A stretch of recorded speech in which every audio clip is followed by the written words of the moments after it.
Welcome in part second electric dipole का part second. मैं हूं आपका होस्ट इंजीनियर सौरभ श्रीवास्तव। उम्मीद है स्वस्थ रहेंगे और मस्त रहेंगे, क्योंकि भाई कोरोना चल रहा, बाहर नहीं निकलना है और हमेशा मास्क का यूज करना है। ओके, तो चलिए next, electric field intensity at the point on equatorial line. We have a dipole, electric dipole, negative and positive। एक ये डाइपोल हो गया A, एक ये हो गया B। ओके, इसका सेंटर O, इसका सेंटर O, लेंथ कितनी होती है 2L। इक्वेटोरियल लाइन का मतलब होता है जो इसको बाइसेक्ट करे, दैट मीन्स ये पॉइंट कहीं यहाँ पे लाई करेगा P, और इसकी डिस्टेंस क्या होगी स्मॉल r, जिसपे हमें electric field intensity find out करनी होगी। Is that clear? तो लैंग्वेज क्या बनती है, क्या कि late us consider an electric dipole A be having centre O, length 2L। We have to calculate electric field intensity at point P, which is at a distance small r from it, okay, from the center of dipole। तो इन दोनों line को join कर दीजिए, this and this. ये L है, मैं यहाँ L कर देता हूँ, सेंटर ऊपर कर देता हूँ, ये O हो गया, ये L है। ओके, तो ये कितना होगा A से P तक, ये R है OP, ये OA कितना है L है, तो ये कितना होगा R square plus L square. देखिए इसका स्क्वायर रूट, ये भी कितना होगा same R square plus L square का अंडर रूट, दोनों क्या है सेम डिस्टेंस मिल गई अपन को। बट यहाँ पे हमारे पास दो चीज है, क्या हम इसे या तो कंपोनेंट मेथड से कर सकते हैं या तो पैरेललोग्राम मेथड से। तो सबसे पहले कंपोनेंट मेथड देखते हैं, फिर से स्टार्ट कहां से करेंगे कि late us consider an electric dipole AB having length 2L and center O, okay, and we want to calculate electric field intensity at point P, which is at a distance small r from the center of electric dipole, okay। AP is equals to BP is equals to कितना हो जाएगा R square plus का L square. अब यहां से आप देखो, ये जो प्लस है, ये जो प्लस चार्ज है, इससे फील्ड की डायरेक्शन किधर होगी, इधर पे। इलेक्ट्रिक फील्ड किधर होगी, इधर। तो ये क्या होगा आपका EA, क्या होगा सॉरी EB, ये क्या होगा आपका EB। तो यहाँ पे हम क्या करेंगे, एक रेक्टेंगुलर कंपोनेंट इसका ड्रॉ करेंगे, और ये तो इसका ये हो गया क्या हमारा, ये इसकी डायरेक्शन है, ये किसकी डायरेक्शन है इसकी। तो इसका रिजल्टेंट कहाँ मिलेगा हमें,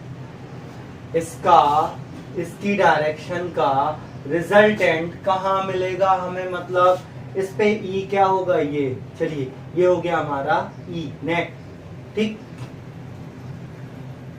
ये हो गया EB, ये हो गया हमारा रिजल्टेंट E, और ये हो गया हमारा, देखिए ये हो गया E साइन थीटा, और ये क्या हो गया हमारा E cos theta. Okay, resultant को अपन ने सिर्फ सिंपली E लिखा है, ठीक। ये थीटा है, ये थीटा है, तो ये क्या होगा, ये थीटा होगा, और ये भी क्या होगा थीटा होगा। अब इस नेगेटिव पे देखो, नेगेटिव पे की डायरेक्शन किधर होगी, inward, that means this, that means क्या होगी दिस। तो यहाँ पे भी एक रेक्टेंगुलर कंपोनेंट बनाइए, तो इसका E किधर होगा, downward, E sine theta vertical component, और ये अगेन क्या आया E कॉस थीटा। ये समझ में आया, दोनों कितने हो गए E कॉस थीटा। बट बेटा E sine theta and E sine theta, जिनकी डायरेक्शन कैसी है, अपोजिट है, कैसी है, अपोजिट है, दे कैंसिल आउट ईच अदर, ये एक दूसरे को क्या करेंगे, कैंसिल आउट कर देंगे। तो अपन क्या लिखेंगे, E sine theta and E sin theta are cancelled out, okay, hence E is equal to E cos theta plus E sin theta. देखिए सॉरी cos थीटा बेटा, यहाँ पे ये जो EA है दोनों चार्जेस का मैग्नीट्यूड क्या है बेटा, सेम है। मैग्नीट्यूड क्या है, सेम है, इसलिए हमने यहाँ पे मैग्नीट्यूड अगर सेम है तो E जो हमारा ये प्लस चार्ज की वजह से आया है इज इक्वल टू E जो हमारा ये माइनस की वजह से आया है, ये कितना आ जाएगा E। Is that clear? इसलिए E cos थीटा क्या हो गया आपका 2E cos theta, 2E cos theta. और E क्या है यहाँ पे 2E क्या होगा 1/4 pi epsilon not Q upon का, देखिए R square plus L square का whole square, R square plus L square का स्क्वायर, क्योंकि आप इसको ऐसे लिखिए स्क्वायर रूट का square into cos theta. Cos theta को रिजॉल्व कर लीजिए, cos theta is equal to, देखिए cos theta is equal to base upon hypotenuse. Base कितना है L, हाइपोटेनियस कितना है आपका R square plus L square. Root में नहीं लिखेंगे, इसकी पावर को 1/2 लिख देंगे। ओके, ये रूट कैंसिल आउट हो गया, पुट दिस वैल्यू, तो ये हो गया क्या हमारा 2 1/4 pi epsilon not, this become Q upon का R square plus L square, और कॉस में आपका हो गया L अपॉन का R square plus L square के पावर 1/, के पावर कितना आ गया आपका 1/2। तो ये हो गया हमारा कितना, ये टोटल था E इक्वेटोरियल के लिए, ये E जो है वो इक्वेटोरियल के लिए कितना आ रहा है, दिस बिकम, फ्री करिए इसको 1/4 पाई एप्सिलॉन नॉट, ओके ये हो गया Q इंटू 2L, राइट कर सकते हैं ऐसे, या 2QL भी लिख सकते हैं, अपॉन का R square plus L square, और 1/2 प्लस 1/2 कितना होगा 3/2, this become. So we know that, क्या जानते हैं हम, we know that dipole moment P is equal to क्या होता है Q into 2L, hence this equation can be written as E is equals to E equatorial is equals to 1/4 pi epsilon naught P upon का R square plus L square to the power 3/2 for a short dipole। अगर हम एक छोटे dipole के लिए देखें कि for a short, बहुत छोटा डाइपोल है, short dipole R is much greater than L होगा, सो L स्क्वायर क्या होगा भैया, नेग्लेक्ट हो जाएगा, मैं लिख नहीं रहा हूं आगे, सो L स्क्वायर क्या हो जाएगा, नेग्लेक्ट हो जाएगा, हेंस E इक्वेटोरियल कितना आ जाएगा, देखिए ये 0 2 से 2 कैंसिल, तो क्यूब हो गया 1/4 pi epsilon not P upon का R cube, this become E equatorial. Okay तो अब अच्छा एक चीज और, कि पिछला अपन ने क्या कैलकुलेट किया था, E axial is equal to, पूरा नहीं लिख रहा हूं बड़ा हो जाएगा, E axial is equal to 1/4 pi epsilon naught 2P upon का R क्यूब। अगर आप देखो तो यहां से इन दोनों को लिखा जा सकता है क्या, E एक्सियल। एक बात बताइए बेटा, 2 को आउटसाइड कर दीजिए तो दिस बिकम इक्वेटोरियल, तो 2 इक्वेटोरियल मतलब क्या है भाई, कि एक्सियल की फील्ड ज्यादा स्ट्रॉन्ग है और इक्वेटोरियल की फील्ड क्या है, हाफ है जस्ट उसका। Is that clear? तो ये समझ में आया। और 1/r³ का मतलब क्या होता है, कि जो ये फील्ड बनाते हैं dipole, this deplete faster. Is that clear? आया कुछ समझ में या नहीं? अगेन इक्वेटोरियल लाइन पे एक बार फिर से 2 पॉइंट चार्जेस हैं, minus or plus which are placed at a distance 2l whose center small o, ठीक, सॉरी o है, चाहे स्मॉल बोलो या कैपिटल बोलो, ये P पॉइंट है जहां हमें इलेक्ट्रिक फील्ड इंटेंसिटी कैलकुलेट करनी है। कितनी डिस्टेंस पे है भाई, r, तो AP कितना होगा, r square plus l square के ऊपर अंडर रूट, ये भी वही होगा। फिर उसको कंपोनेंट में रिजॉल्व करिए and then solve it. Is that clear? तो हमने डाइपोल में दो चीजें देखी, क्या डाइपोल की कैरेक्टरिस्टिक्स, क्या कि वो इलेक्ट्रिक फील्ड बनाता है, कहां कहां बनाता है, एक्सियल पोजीशन पे और इक्वेटोरियल पोजीशन पे, उनका मैग्नीट्यूड कितना है कैलकुलेट कर लिया। Is that clear? Next topic की तरफ बढ़ते हैं, नोट कर लीजिए इसे, जिसका नाम है टॉर्क। यहां पे torque which is the most important characteristics of electric dipole. Okay guys, erase कर रहा हूं इसे।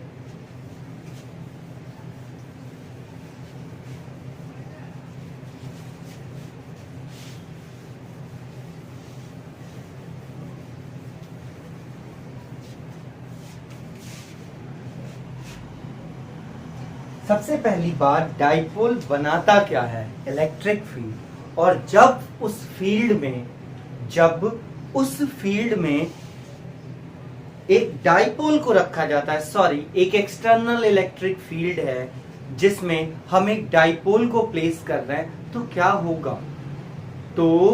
होगा, डाइपोल क्या बनाता है, इलेक्ट्रिक फील्ड, और हम उसे किस में प्लेस कर रहे हैं, एक्सटर्नल इलेक्ट्रिक फील्ड में। तो अपन को रिजल्ट क्या मिलने वाला है कि वो रोटेशन स्टार्ट कर देगा, लाइक दिस, इस तरीके से वो फ्री हो जाएगा रोटेट करने के लिए, क्या हो जाएगा, फ्री हो जाएगा।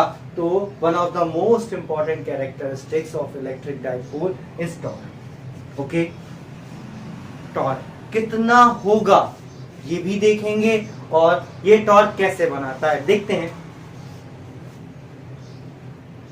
This is an uniform electric field.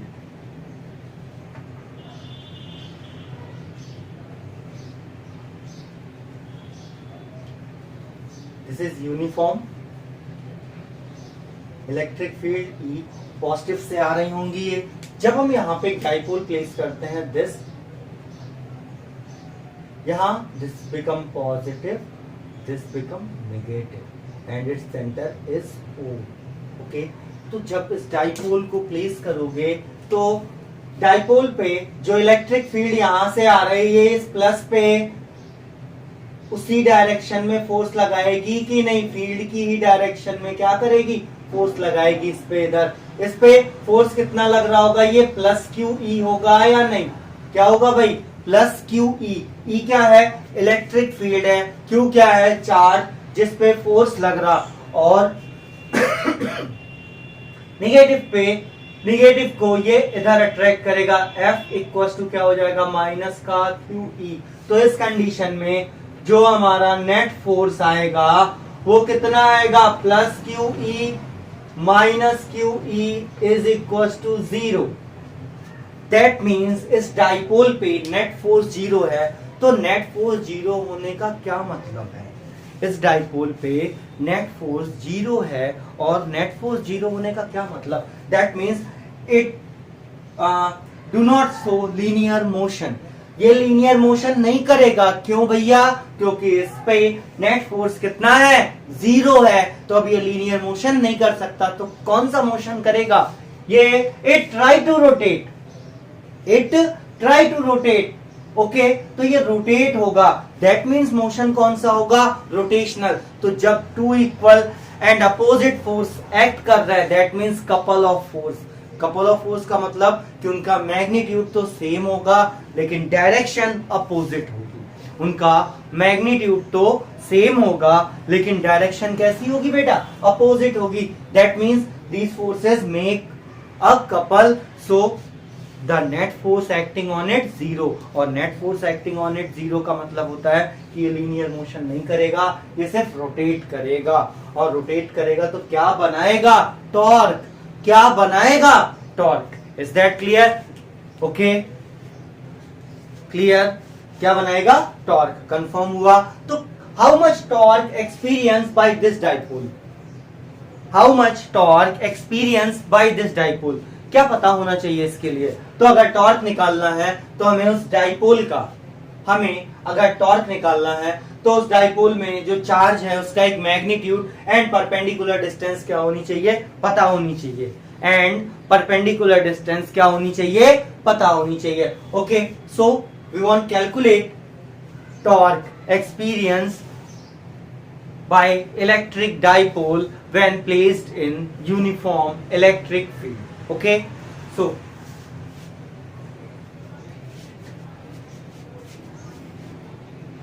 Again एक बार और अब इसको लैंग्वेज में लेकर आते हैं। तो लैंग्वेज में लेकर आएंगे तो अपन क्या लिखेंगे टॉर्क के लिए, चलिए हेडिंग डाल दूं पहले टॉर्क। ओके, देखिए सबसे पहले यहां पे लिखेंगे क्या, लेट अस कंसीडर, मान लिया कि भाई मानना तो पड़ेगा ही, let us consider an electric dipole, an electric dipole A B, चलो भैया नामकरण करो फटाफट, A B. Okay, A B is equal to 2L placed in uniform electric field capital E. Okay भाई, uniform electric field capital E में placed है। Okay ठीक, और एक चीज और देख लेते हैं, ये जो डाइपोल एक्सिस है इसके साथ फील्ड लाइंस क्या कर रही, एंगल बना रही। यहां पे भी एक फील्ड लाइन ड्रॉ कर लीजिए। ओके, हाँ ये क्या कर रही बेटा, एंगल बना रही। कितना एंगल बना रही, थीटा। कौन बना रहा, डाइपोल एक्सिस, किसके साथ, फील्ड लाइन के साथ। तो the angle between dipole axis and E is theta.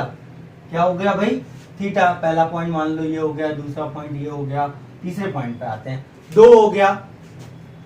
Okay, तो अब एक चीज देखिएगा, जब डाइपोल को इलेक्ट्रिक फील्ड में रखेंगे तो यहां पे ये इसको इधर ले जाने की कोशिश करेगा, ये इसको इधर, तो दोनों एक दूसरे के कैसे हैं, पैरेलल है, इस तरीके से। तो यहां पे क्या करेंगे, हम एक परपेंडिकुलर ड्रॉ करेंगे। परपेंडिकुलर ड्रॉ किया और इसका नाम रखा क्या, सी, ये 90। ओके ठीक, तो सबसे पहला question, who is responsible for rotation, who is responsible for rotation, torque. क्या, टॉर्क, मतलब कि टॉर्क ही जिम्मेदार है रोटेशन होने के लिए, कोई दूसरा नहीं। जैसे फोर्स रिस्पॉन्सिबल है लीनियर मोशन के लिए, और यहां नेट फोर्स क्या है, 0 है, तो लीनियर मोशन हो नहीं रहा। मोशन कौन सा है भैया, रोटेशनल। क्लियर हुआ। अब आगे आते हैं, तो जब ये प्लस इसको इधर पुश करेगा और ये इसको इधर, यानी जो फोर्स है, लिख लेते हैं इस डाइपोल पे, व्हेन डाइपोल, मैं पूरा नहीं लिखूंगा, when dipole placed in a uniform electric field, okay, the net force acting on it always 0। तो एफ नेट कितना होगा बेटा, हमेशा 0। तो ये क्या हो गया, प्लस का क्यू ई माइनस का Q E is equal to 0। That means they couple made torque, they made torque. तो so the magnitude of torque क्या होगा भैया, टॉर्क का मैग्नीट्यूड, टॉर्क होता है फोर्स। टॉर्क क्या होता है, फोर्स। इन दोनों पोल्स पे जो फोर्स लग रहा, force into perpendicular distance, okay, between them, दोनों के बीच में। तो परपेंडिकुलर तो बेटा ये दिख रही, ओके, बीसी क्या है, परपेंडिकुलर है। तो एक काम करते हैं, बीसी परपेंडिकुलर डिस्टेंस हो गई, फोर्स कितना लग रहा भैया, Q E multiplied by B C. BC क्या है, हाइपोटेनियस कितना है इसका भैया, 2L है, ओके, और ये कितना है नहीं पता, ये निकालना है, ओके। तो सबसे सिंपल सा, यहां पे ये वेक्टर क्वांटिटी है इसलिए sine theta is equal to B C upon का हाइपोटेनियस 2L। तो बी सी इक्वल टू क्या हो गया 2L साइन थीटा, यहां पे लिख दीजिए। तो ये क्या हो गया हमारा torque tau is equal to Q E multiplied by 2L sine theta, 2L sine theta. और 2L साइन थीटा तो टाउ देखिए हम जानते हैं, वी नो दैट, भूल तो नहीं गए थे। तो ये हो गया क्या P is equal to Q into 2L। अरे भैया यही जो दोनों पोल का मूवमेंट होता है, दोनों पोल का जो मोशन होता है डाइपोल मूवमेंट बोलते हैं, इसको मेजर किया है। कितना होता है P equal to Q into 2L। मैं सिर्फ मैग्नीट्यूड लिख रहा हूं इसका। तो यहाँ पे क्या हो जाएगा tau is equal to P, और ये क्या हो गया E sine theta. Tau is equal to हो गया PE साइन थीटा। आया समझ में? तो यानी अगर ये चार्ज बढ़ेगा और इसका मोशन बढ़ेगा तो टॉर्क भी बढ़ेगा। Is that clear? ओके। तो और दूसरी बात, ये एंगल थीटा डिपेंड कर रहा किससे, डायरेक्टली प्रोपोर्शनल है किस पे, टाउ के। यूनिट देखिए कि टॉर्क की यूनिट क्या होती है, यहां से फोर्स इनटू डिस्टेंस, मतलब newton metre, newton metre. Okay. अब डायमेंशन तो क्या हो जाएगा ml के power 2 t to the power -2। Okay. अब ये हो गया हमारा क्या टॉर्क। ठीक। तो डाइपोल के पास मोशन कौन सा होता है, यहां लिख लीजिएगा, डाइपोल हैव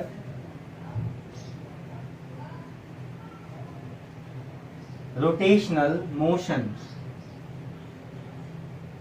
और हाँ, एक मजेदार बात, आपके घर में जो माइक्रो ओवन होता है, जो अवन होता है कुकिंग के लिए, अगर होता है तो, अगर है तो उस अवन में जो आप कुकिंग करते हो is based on the principle of electric dipole. वो किस प्रिंसिपल पे वर्क करता है, इलेक्ट्रिक डाइपोल के प्रिंसिपल पे।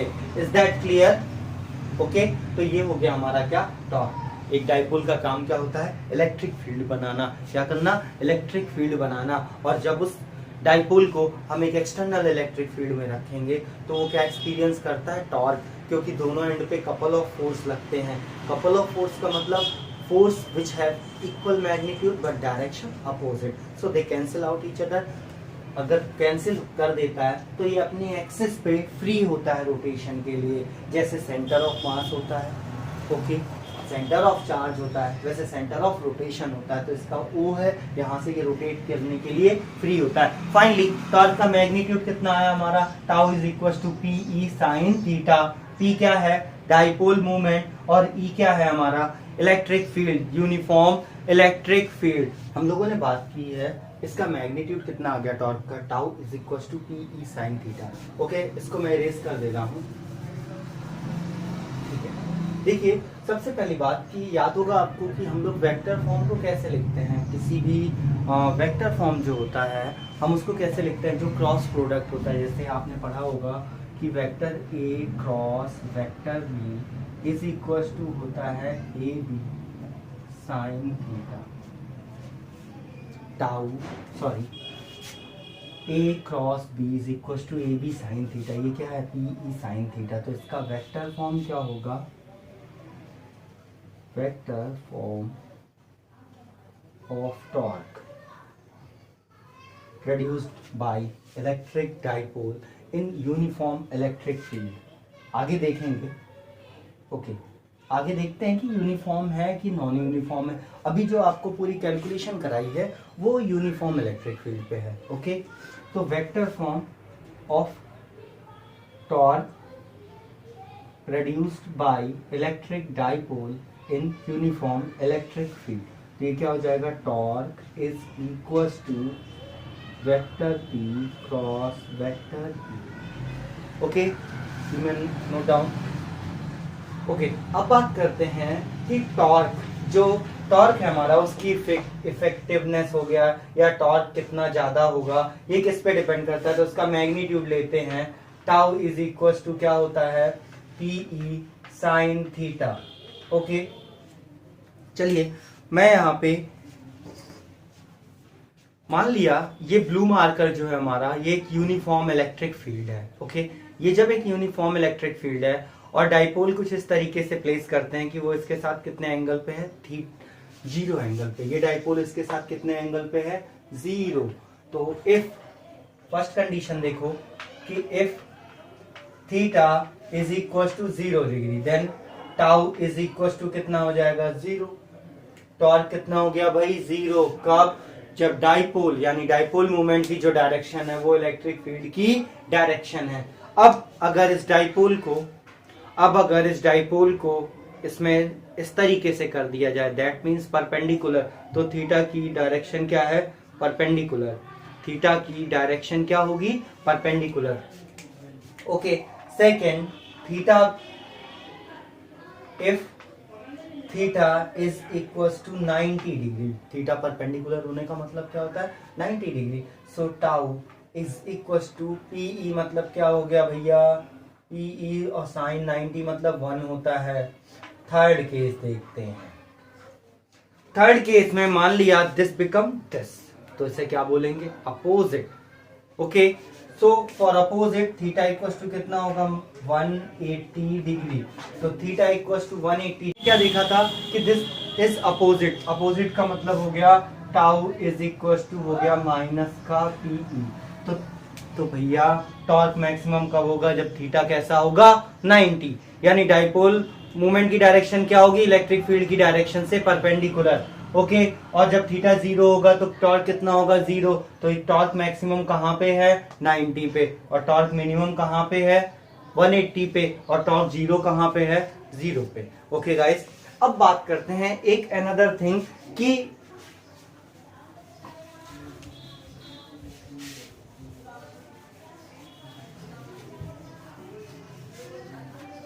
if the field is not uniform, if the field is not uniform, अगर फील्ड यूनिफॉर्म नहीं है तो क्या होगा, दैट मीन्स कि अगर फील्ड यूनिफॉर्म नहीं है तो यहाँ पे ई अलग होगा, यहाँ पे ई अलग होगा, दोनों पे ई जो है वो अलग अलग होगा। मतलब अगर फील्ड की डायरेक्शन डिफरेंट है तो क्या फोर्स की डायरेक्शन डिफरेंट होगी, बिल्कुल होगी, क्योंकि जो फील्ड की डायरेक्शन होगी वही किसकी डायरेक्शन होगी, फोर्स की डायरेक्शन होगी। ओके, तो अब बात यह है कि जब इस डिफरेंट जो मतलब नॉन यूनिफॉर्म फील्ड है, जब इसमें डाइपोल रखते हैं तो ये क्या करेगा, अगर दोनों का जो नेट फोर्स है वो 0 नहीं है, अगर इस डाइपोल पे ध्यान से सुनिएगा, डाइपोल जो है हमारा, यहाँ हमने पिछले में जब फील्ड यूनिफॉर्म थी तो हम जानते थे कि डाइपोल पे नेट फोर्स कितना होता है, 0। लेकिन जब यहाँ पे नेट फोर्स 0 नहीं है, कुछ ना कुछ नेट फोर्स है, दैट मीन्स कि यहाँ पे डाइपोल हमारा लीनियर मोशन करेगा। कौन सा मोशन करेगा भाई, लीनियर मोशन। ओके जी हाँ, और इस डाइपोल मोशन की, लीनियर मोशन की डायरेक्शन क्या होगी भाई, जिधर ई ज्यादा होगा, किधर, जिधर ये मतलब टुवर्ड्स लेफ्ट, ये इधर चला जाएगा किधर, लेफ्ट। ओके, अब बात करते हैं एक छोटी सी चीज की यहाँ पे कि जब ई यूनिफॉर्म नहीं है, मतलब ई अलग अलग है, दोनों पे ई अलग अलग है और नेट फोर्स 0 नहीं, तब ये लीनियर मोशन कर रहा, क्या उस पर्टिकुलर टाइम पे, क्या उस समय जब ये लीनियर मोशन कर रहा होगा, ये डाइपोल रोटेशन मोशन करेगा, मतलब रोटेशनल मोशन करेगा। जैसे मान लिया इस वाले पे जो फोर्स लग रहा है, इलेक्ट्रिक फील्ड जनरेट हो रही है, जो फोर्स लग रहा है वो कितना लग रहा है भैया, मान लेते हैं इस पे लग रहा कितना 100 का, और इस पे लग रहा कितना 60 का, इस पे लग रहा 100 का और इस पे लग रहा कितना 60 का। तो इसमें जो एडिशनल 40 बच रहा आपके पास, 60 और 60 एक दूसरे को कैंसिल आउट कर दे रहे हैं, तो जो ये 40 बच रहा, इसी 40 की वजह से ये डाइपोल लीनियर मोशन करेगा। क्या करेगा, लीनियर मोशन। और जो 40 बच रहा है, इसी की वजह से ये डाइपोल क्या करेगा, लीनियर मोशन करेगा। ठीक, ओके, बट जो इसका 60 और 60 कैंसिल हो गया, उसकी वजह से क्या करेगा, रोटेशन करेगा, मतलब दिस ओके। तो ये हो गया हमारा टॉर्क। अब नेक्स्ट टॉपिक के लिए एक छोटा सा पॉइंट है, ओके। अगर हम एक डाइपोल को एक एक्सटर्नल इलेक्ट्रिक फील्ड में घुमाएंगे, अगर एक डाइपोल को हम एक्सटर्नल इलेक्ट्रिक फील्ड में घुमाएंगे तो भैया कुछ ना कुछ वर्क करना पड़ेगा या नहीं करना पड़ेगा। वो वर्क जाएगा कहां? ओके, मिलते हैं डाइपोल पार्ट 3 में, जिसमें हम इलेक्ट्रिक डाइपोल के पार्ट का न्यूमेरिकल भी करेंगे और लास्ट इस चैप्टर को एंड भी करेंगे।